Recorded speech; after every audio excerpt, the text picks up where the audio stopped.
sous emprise, aimer ou survivre, quand le couple devient un piège. Amour, foi et destruction. Comment briser le silence? Voici le thème de cette conférence. Aujourd'hui, je ne vais pas vous parler d'une simple histoire. Je vais vous parler d'un fléau qui touche des centaines de milliers de personnes chaque année. Hommes, femmes, enfants. Ce n'est pas une question de genre, c'est une réalité sociale et humaine. En France, en 2024, près de 272 400 victimes de violences ont été recensées par la police et la gendarmerie, commises par leurs partenaires ou ex-partenaires. Parmi ces victimes, les violences ne sont pas seulement des coups.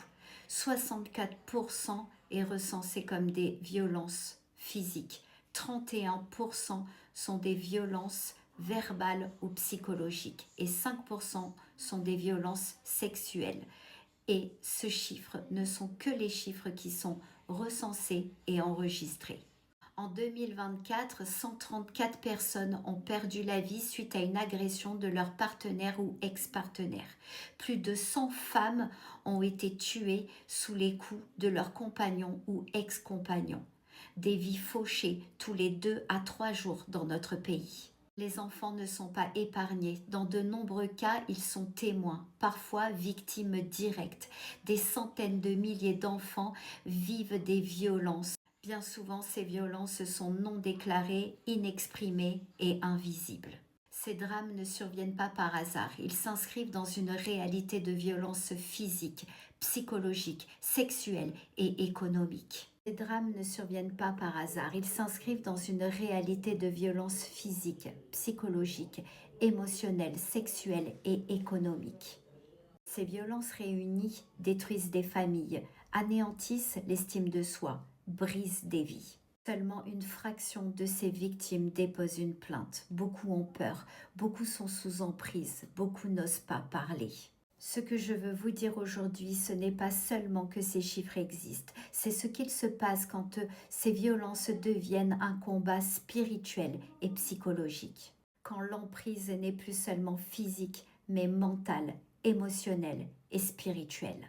Des femmes meurent sous les coups, mais des hommes aussi sont piégés dans des relations destructrices. Ce fléau n'épargne personne. On va parler de ce que sont réellement ces violences, de comment elles s'installent, de comment certaines victimes ne peuvent pas partir même si elles souffrent et surtout de comment trouver la sortie. Mais il existe une autre réalité, beaucoup plus difficile à détecter. Une violence qui ne laisse aucune trace sur le corps, une violence pourtant dévastatrice, la manipulation, le chantage affectif et l'emprise psychologique. Parlons de ces conjoints qui sont des dictateurs, des manipulateurs, qui vous interdisent, qui vous obligent, qui vous manipulent, qui vous surveillent vos téléphones, vos allées-venues, qui dirigent votre vie entière. La perversion narcissique n'est pas une faiblesse, c'est une stratégie de domination. Une stratégie pour faire de l'autre une proie émotionnelle. Parlons du chantage aux enfants, des menaces de retrait de garde, des pressions constantes. Beaucoup restent par peur de perdre leurs enfants. Quand l'emprise touche au spirituel, quand on empêche de prier, quand on détourne de Dieu, quand on se sert de la foi pour maintenir la peur. Il existe aussi des formes d'emprise qui se déguisent en foi. Des personnes qui prétendent croire, qui parlent de Dieu, mais dont les actes éloignent du chemin, entraînent dans le péché et détournent de la vérité. Le diable ne combat pas toujours de face. Il se déguise en agneau, il pervertit la foi, il éloigne de Dieu sans l'interdire ouvertement. Dieu ne manipule pas. Dieu ne fait pas de chantage. Dieu n'enferme personne dans un couvert de l'amour. Maintenant que la réalité est posée, maintenant que les mécanismes sont nommés, il est temps de comprendre comment on en arrive là et surtout comment on en sort. Nous entrons dans la deuxième partie de la conférence et nous allons parler du sujet quand le mal se déguise et quand la culpabilité devient une chaîne. Dans la première partie, je vous ai parlé de faits. de chiffres, de réalité. Maintenant, je vais vous parler du sens. Que vous soyez croyant ou non, ce que je vais vous dire vous concerne. Certains parleront de Dieu et du diable, d'autres parleront de lumière et d'obscurité. Peu importe les mots, quand quelque chose vous retire votre paix, votre liberté, votre discernement ou votre identité, ce n'est pas neutre. Je vais maintenant vous raconter une histoire vraie, anonyme. Je vais l'appeler Laurent, ce qui va vous permettre peut-être de mieux comprendre et de vous identifier. Laurent est croyant. Laurent aime Dieu. Mais Laurent traverse une période où il est déjà dans l'enfer intérieur. Laurent a posé des actes graves. Il a dépassé ses propres limites.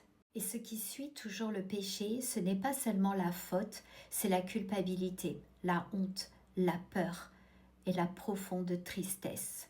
Laurent est déjà fragilisé et quand quelqu'un est fragilisé, il devient alors une proie. Laurent prie, il demande de l'aide, il demande à être sauvé de ce qu'il est en train de devenir. Et c'est là que tout devient dangereux. Parce que quand quelqu'un est dans le mal, dans la culpabilité, dans la confusion, le mal n'a pas besoin de forcer la porte. Elle est déjà entr'ouverte. Une femme entre dans la vie de Laurent. Elle arrive vite, très vite. Laurent pense alors que c'est une réponse à sa prière. Il se dit, j'ai demandé, cette femme est arrivée. Très rapidement, trop rapidement, elle annonce sa grossesse. Ils ne se connaissent pas. Il n'est pas forcément amoureux, mais il se dit, si ça arrive comme ça, c'est que c'est la volonté de Dieu. Très rapidement, Laurent se rend compte que quelque chose ne va pas. Il n'y a pas d'amour profond. Une femme dure et dominante, agressive, autoritaire. C'est à ce moment très précis que quelqu'un d'autre entre dans la vie de Laurent. Cette personne, on va l'appeler Béatrice. Béatrice arrive quand Laurent se rend compte que quelque chose ne va pas. Béatrice arrive comme une lumière dans une période sombre. Et Laurent reçoit quelque chose de très clair, un message très précis. Cette personne, tu dois la sauver.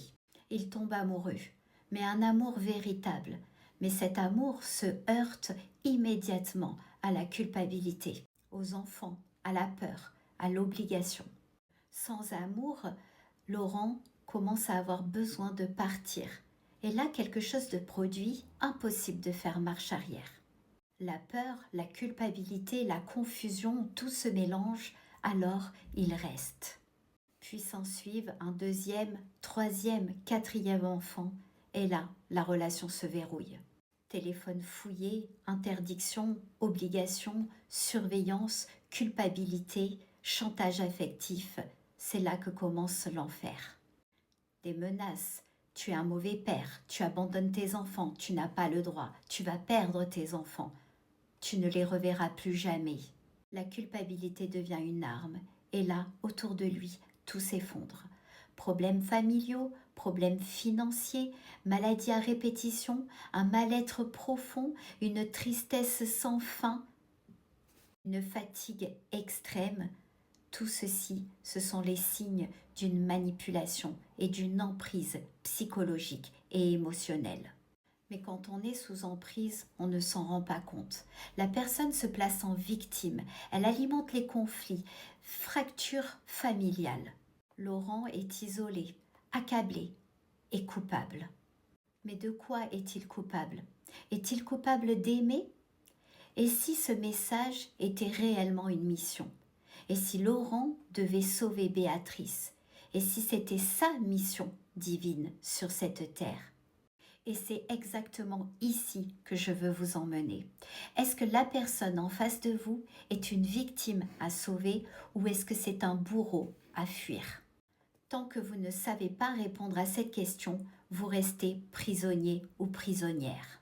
À partir de maintenant, je vais arrêter de vous raconter cette histoire et je vais vous montrer, vous démontrer à partir de schémas, à partir de croquis, à partir de mécanismes clairs, comment fonctionne l'emprise, comment le mal agit et surtout comment s'en défaire. Alors ça y est, nous y sommes, nous voilà sur l'étape 3 où on va aller à travers des croquis, à travers des tableaux, déceler si vos problématiques de couple sont d'ordre normal, un couple normal qui se dispute, ou si vous êtes face à un pervers narcissique, à un bourreau, ou peut-être une victime, c'est peut-être vous qui êtes trop dur, ou alors encore pire, une attaque spirituelle. On y va. Ici, vous vous rappelez, on a l'histoire de Laurent. On va se servir de cette histoire pour aller analyser l'histoire pour que vous puissiez vous identifier et identifier votre conjoint. Moi, je vais vous parler d'une histoire réelle pour que vous puissiez comprendre comment ça se décortique. Ici, j'ai mis Laurent.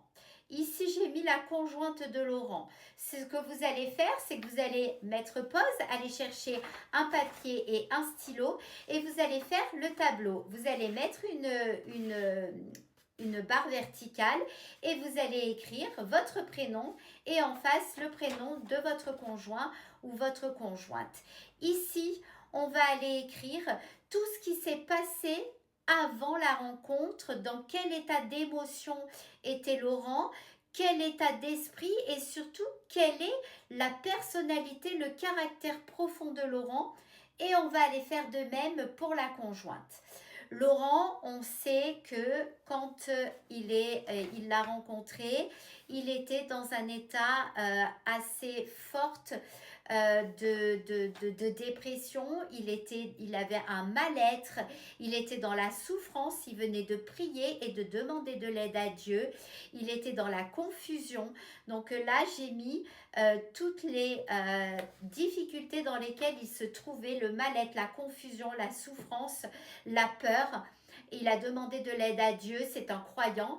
Et au niveau de sa personnalité, de son caractère et de ses émotions, c'est un homme qui est généreux, qui est souriant, qui est compatissant et qui est très agréable et qui est bienveillant. D'accord ?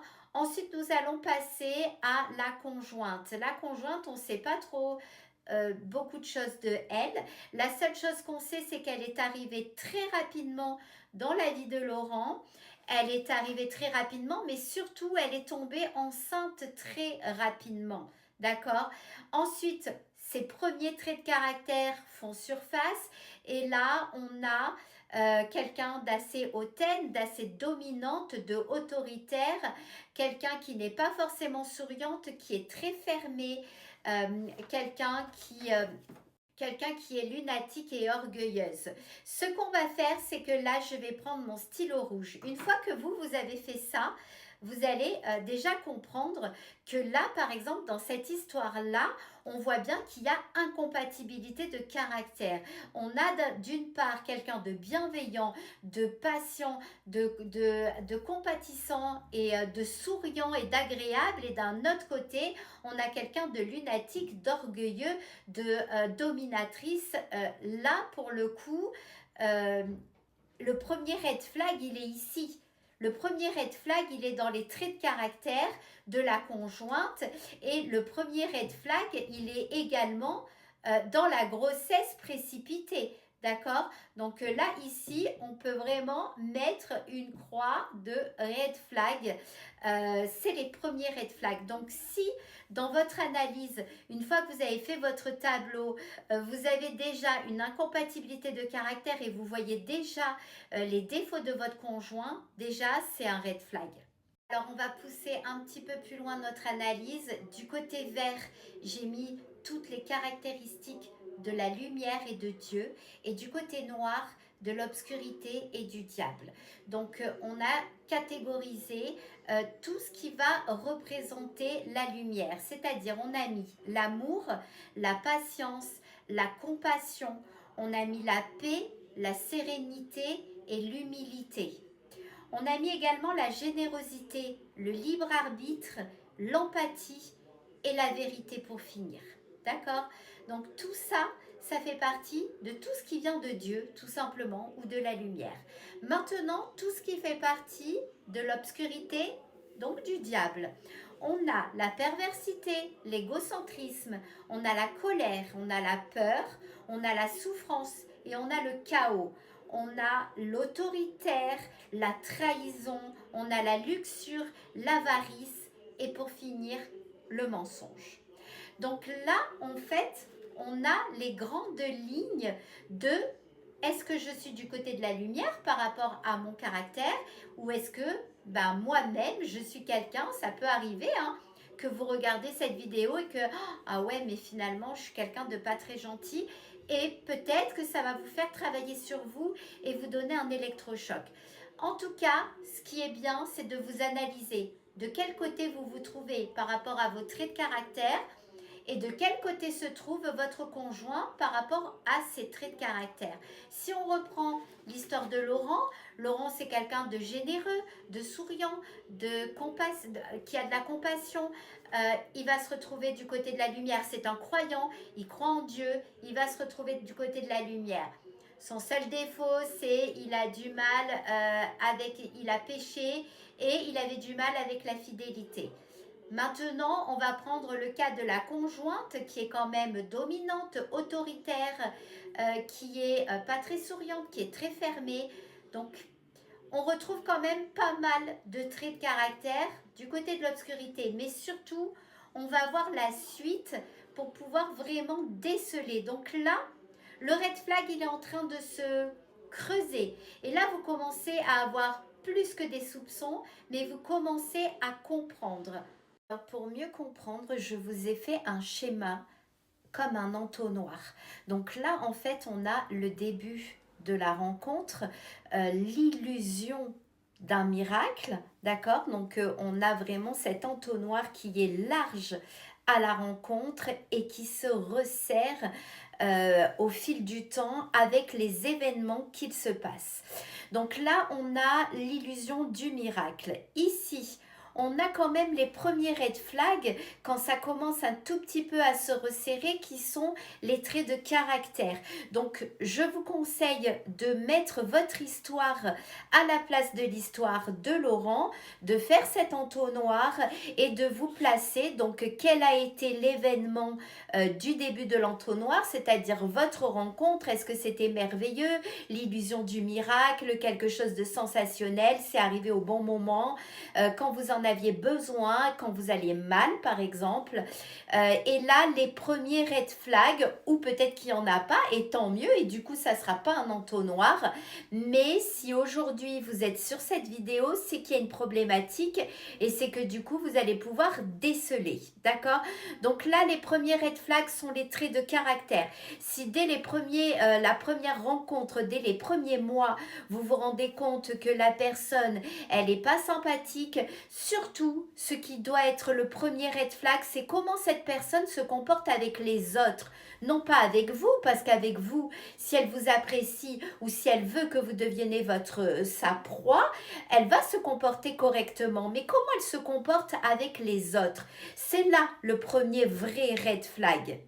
Trouver ici, là, quand ça se resserre vraiment au niveau de l'étau, ça commence à se resserrer, c'est la première problématique qui va faire ressortir chez l'autre les traits de caractère, c'est-à-dire la vraie première dispute ou peut-être, donc là, le défaut de Laurent, c'est sa fidélité, mais comme il n'a pas de réel sentiment, comme il se cherche, comme il ne trouve pas cet amour dans cette relation, il est déjà pris au piège au final.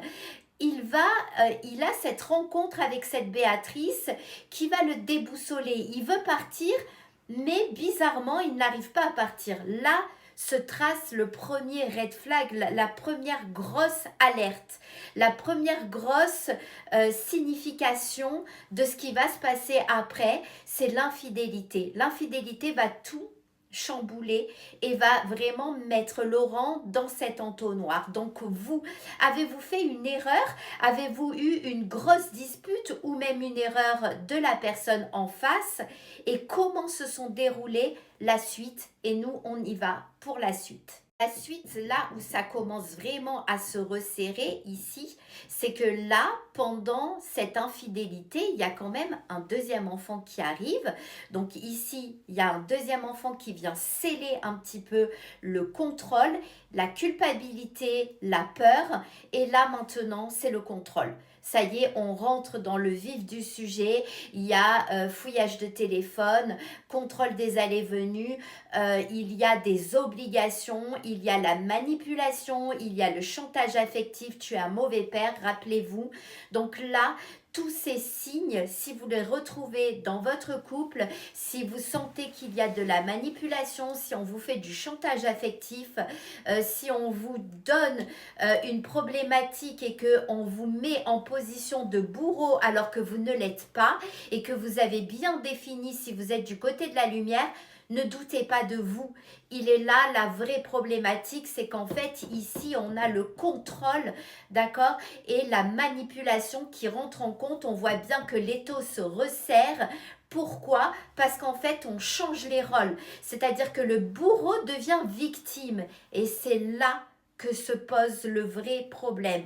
Quand le bourreau se fait passer pour victime, c'est-à-dire le pervers narcissique se fait passer pour victime, et c'est là qu'est sa vraie nature. La nature du manipulateur, c'est se faire passer pour la victime. Alors oui, il y a eu infidélité, mais pour quelle raison? Pourquoi Laurent cherchait une porte de sortie?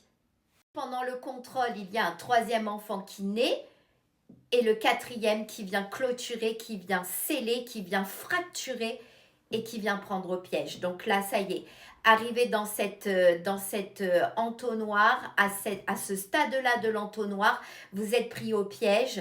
Si vous ne cherchez pas une porte de sortie, si vous ne cherchez pas un moyen de vous en sortir, malheureusement, c'est fini, la fracture est faite et vous êtes déjà très affaibli. Donc on va quand même aller encore un petit peu plus loin, où on va aller voir si vous êtes vraiment du côté de la victime, où il y a un moyen d'être sûr si votre conjoint est bien le bourreau. Et vous allez comprendre où je veux en venir.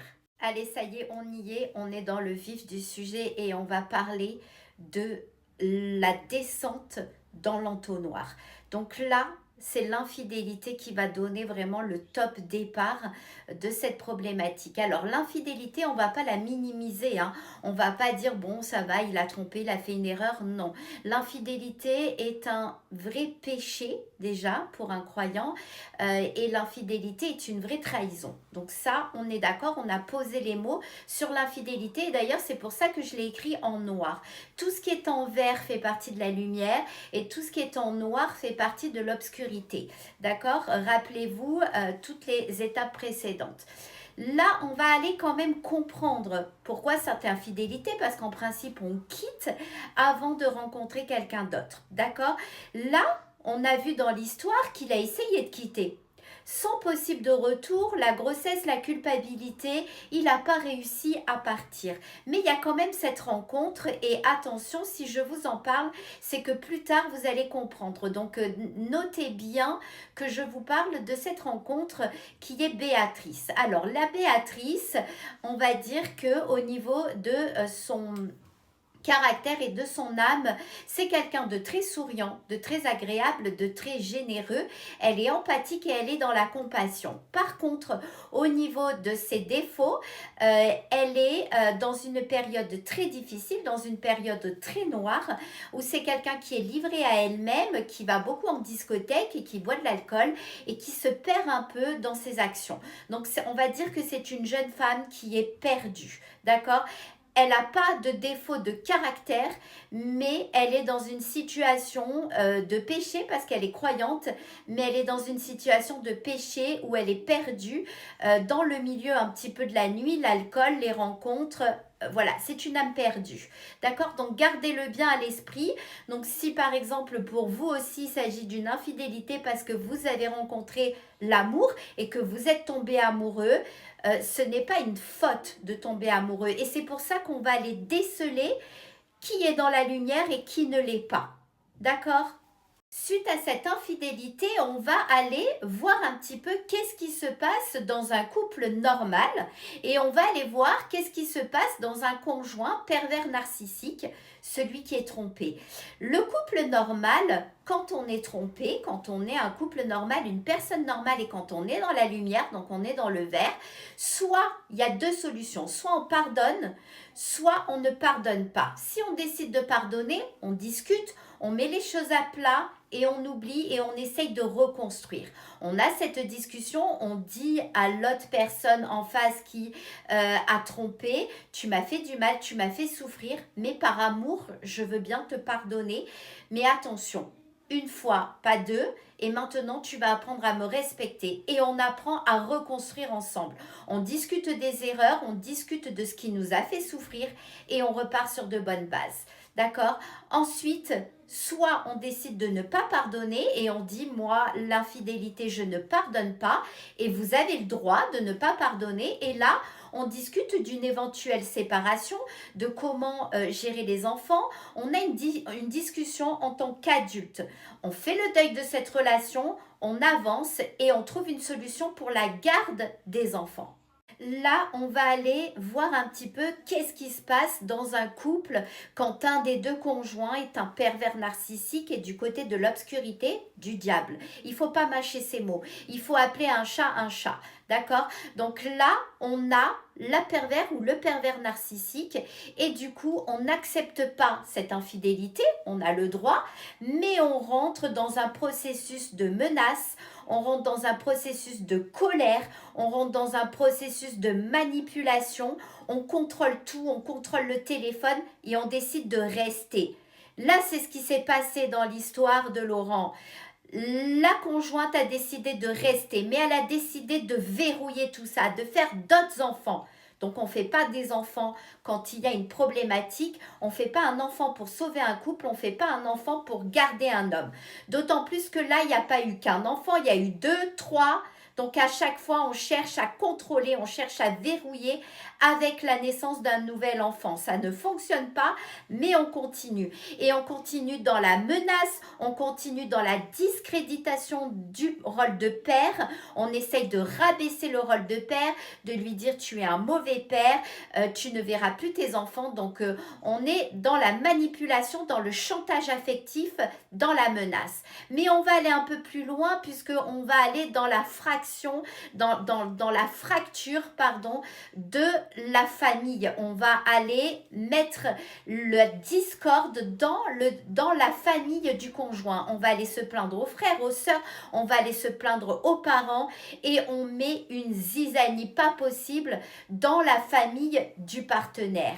Et là, on est dans le vrai vif du sujet. Le pervers narcissique, il agit comme ça. Il fracture, il contrôle, il met sous scellé, il manipule, il fait du chantage affectif et surtout, il met sous cloche. Il a décidé que tu ne sortiras pas d'ici. Tu resteras là où je veux que tu restes. L'affaiblissement y est. La personne en face n'a plus de force. Elle est prise au piège. Alors, comment s'en sortir? C'est la suite. Alors voici le dernier tableau avant la conclusion. On a ici les deux portes de sortie qui sont à notre disposition. La bonne méthode, la bonne porte de sortie et la mauvaise porte de sortie. Et je vais vous expliquer ce qui va se passer si vous prenez la bonne porte de sortie ou si vous prenez la mauvaise porte de sortie. Alors ici, on va commencer par le vert, la bonne porte de sortie. Et la bonne porte de sortie, c'est de partir. Alors, pourquoi cette porte de sortie est partir, la bonne? Et on va y aller, on va vous expliquer, vous allez comprendre. Il y a eu infidélité. On ne revient pas là-dessus, c'est un péché, c'est quelque chose de mauvais. On est d'accord. Mais allons comprendre. Vous vous rappelez qu'au début de cette conférence, je vous ai parlé que le diable se déguisait, qui se déguisait en agneau et que c'était comme ça qu'il attaquait. Il n'attaquait pas de face, il se faisait passer pour le gentil, il se faisait passer même pour Dieu ou pour un enfant de Dieu, alors que pas du tout. Nous allons reprendre les traits de caractère de cette Béatrice et vous vous rappelez le tableau lumière et obscurité et on va essayer de placer Béatrice pour savoir si Béatrice est dans la lumière ou si elle est dans l'obscurité. l'obscurité. Béatrice, on retrouve quelqu'un de souriant, quelqu'un de croyant, quelqu'un d'agréable, d'empathique, dans la compassion. Seulement elle est dans le péché, elle sort la nuit, elle va en discothèque et elle boit, donc elle est perdue. Mais son âme à elle, elle est du côté de la lumière, elle n'est pas du côté de la colère, de la manipulatrice, de la dominante. Non, elle est du côté de la lumière, elle est du côté du vert. Donc si on doit choisir entre les deux femmes, vous voulez choisir quelque chose de sain, on choisit la personne qui est dans la lumière.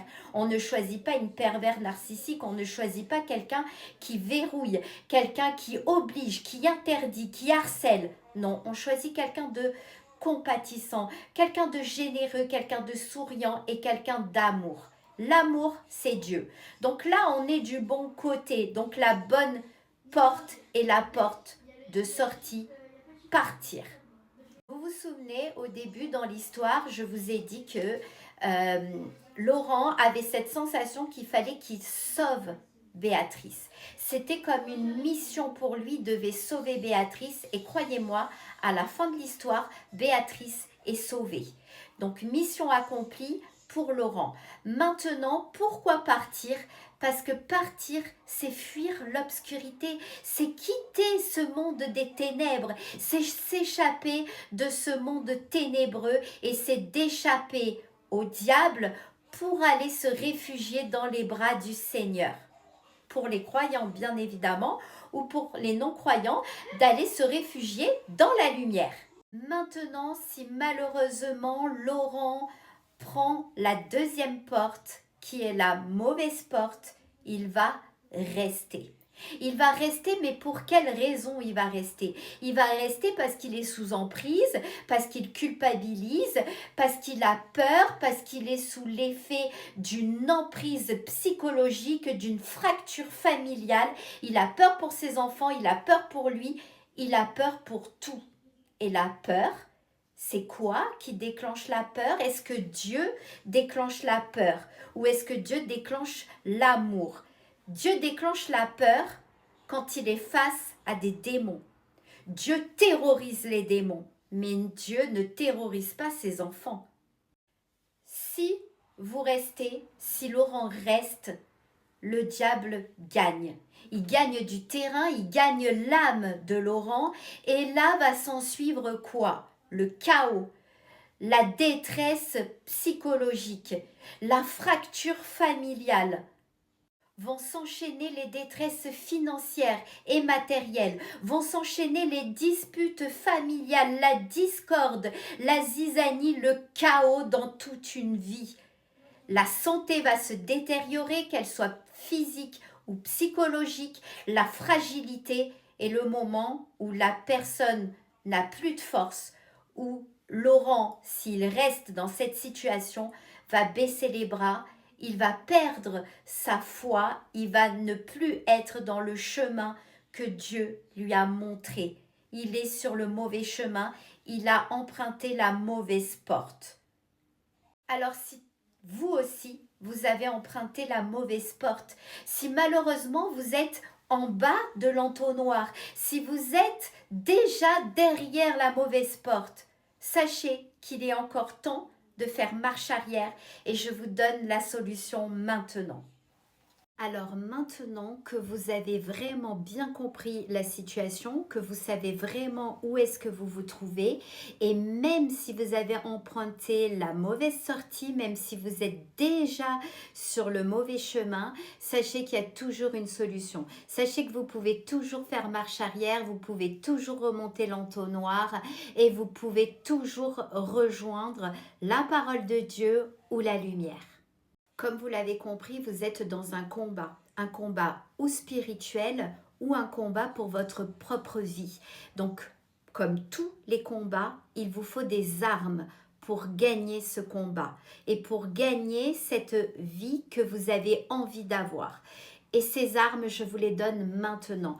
Vous allez avoir besoin de 7 armes pour arriver vraiment au résultat et dans la lumière et ne plus avoir aucune problématique. La première arme, c'est la lucidité.